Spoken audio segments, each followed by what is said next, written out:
बच्चों, हिंदी की दुनिया में आपका स्वागत है। हिंदी की दुनिया में आज हम नवी कक्षा के तीसरी भाषा की हिंदी पुस्तक हिंदी मंजरी के पद्य विभाग से सूरदास के पद पढ़ेंगे। सूरदास कृष्ण भक्त थे और वे कृष्ण की लीलाओं का ही वर्णन करते थे।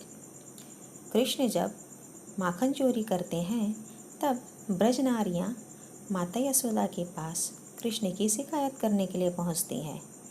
उसी दृश्य का वर्णन सूरदास अपने इस पद में किए हैं। पर सबसे पहले हम कवि परिचय पढ़ेंगे। बच्चों, आपको मालूम है हिंदी साहित्य का इतिहास 4 कालों में विभक्त है: आदिकाल, भक्तिकाल, रीतिकाल और आधुनिक काल। सूरदास भक्तिकाल के सर्वश्रेष्ठ कृष्ण भक्त कवि हैं।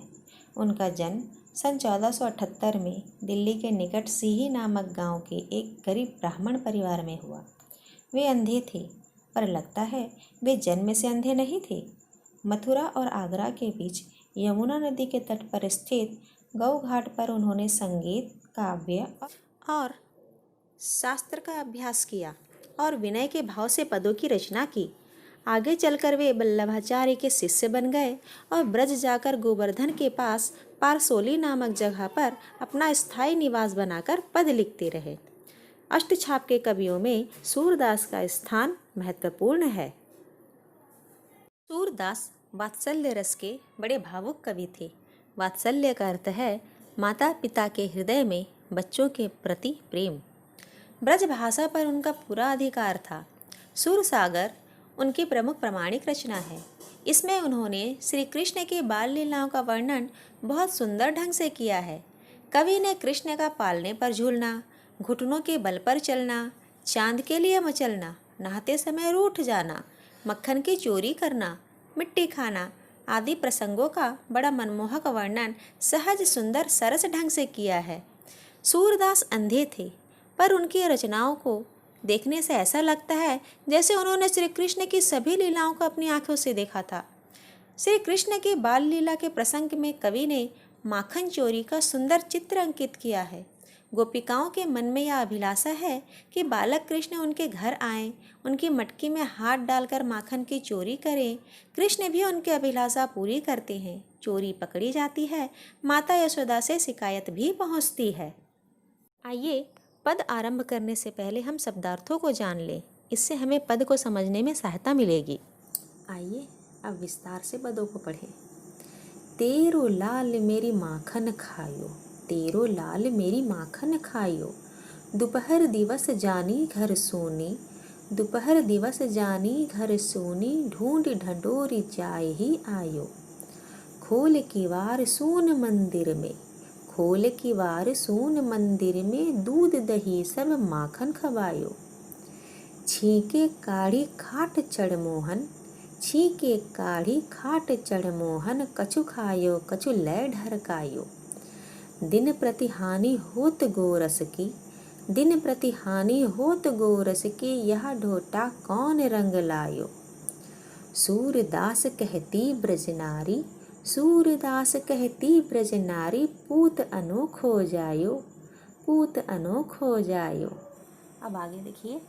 तेरो लाल मेरी माखन खायो। ब्रजनारियाँ माता यशोदा से शिकायत करते हुए कहती हैं कि तेरा लाल मेरा माखन खा गया। दोपहर दिवस जानी घर सोनी, दोपहर के समय वो घर में कोई नहीं है जानकर, सूना घर समझकर वह ढूंढ ढंढोरी जाए ही आयो। वह ढूंढते ढूंढते मेरे घर तक आ गया, मेरे घर तक पहुंच गया। खोल कीवार सून मंदिर में, यहाँ सून मंदिर का अर्थात सूना घर, वो मेरे सोने घर का दरवाज़ा खोलकर घर के अंदर तक घुस गया और घर में रखा हुआ जितना भी दूध दही सब माखन खवायो। जितना दूध दही माखन था मेरे घर में वह सब खा गया। मेरे घर का रखा सारा दूध दही मक्खन खा गया। छीके काढ़ी खाट चढ़ मोहन, यहाँ छीके का अर्थात रस्सी की वह जाली जो हम सामान टांगने के लिए रखते हैं। तो वो खाट पर चढ़कर छीके से माखन की मटकी निकाल कर कछु खायो कछु लय ढरकायो, कुछ माखन खुद भी खाया, कुछ अपने साथियों को भी खिलाया और कुछ गिरा भी दिया, यानी खाया भी और गिराया भी। दिन प्रति हानि होत गोरस की, यानी कृष्ण की इस माखन चोरी के कारण प्रतिदिन हमारा दूध दही मक्खन का कितना नुकसान हो रहा है। कितना यह ढोटा कौन रंग लायो। वो कहती हैं कि पता नहीं ये लड़का कैसा रंग ढंग लेके आया है, पता नहीं इसकी हरकतें कैसी है। सूरदास कहती ब्रजनारी, सूरदास कहते हैं कि ब्रजनारी माता यशोदा से कहती है कि हे यशोदा, पूत अनोखो जायो, तुमने एक अनोखे पुत्र को जन्म दिया है जो सबसे अनोखा है, सबसे अलग है, सबसे आश्चर्यजनक है। सूरदास कृष्ण भक्त थे। वे वात्सल्य रस के बड़े भावुक कवि थे। सूरदास अंधे थे, पर उन्होंने कृष्ण की लीलाओं का वर्णन ऐसे किया है मानो कृष्ण की सभी लीलाओं को उन्होंने अपनी आंखों से देखा हो। कृष्ण की माखन चोरी का वर्णन भी वे सजीव ढंग से किए हैं। कृष्ण के माखन चोरी करने पर ब्रज नारियाँ माता यशोदा के पास जाती हैं और शिकायत करती हैं कि कृष्ण हमारा माखन खा लिया। दोपहर के समय घर को सूना देखकर खोज खाज कर वह हमारे घर का दरवाज़ा खोलकर घर में घुस गया और घर में जितना भी दूध दही माखन था वह सब खा लिया। कृष्ण का हाथ ना पहुँचे इसलिए हमने माखन की मटकी छींके पर टांगी थी। कृष्ण खाट पर चढ़कर छींके में से माखन की मटकी निकाल लिया और माखन खा लिया। वो माखन खुद भी खाया और अपने साथियों को भी खिलाया और गिरा भी दिया।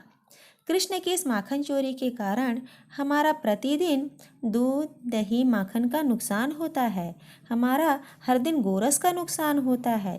ब्रजनारियाँ माता से कहती है कि पता नहीं ये लड़का कैसे रंग ढंग लाया है। सूरदास कहते हैं कि ब्रजनारियाँ माता यशोदा से कहती हैं कि हे यशोदा, तुमने एक अनोखे पुत्र को जन्म दिया है जो जग से निराला है, सबसे आश्चर्यजनक है। कृष्ण की इस माखन चोरी करने के कारण ही उन्हें माखन चोर भी कहते हैं। उम्मीद है सुर का ये पद आपको समझ आया होगा। धन्यवाद।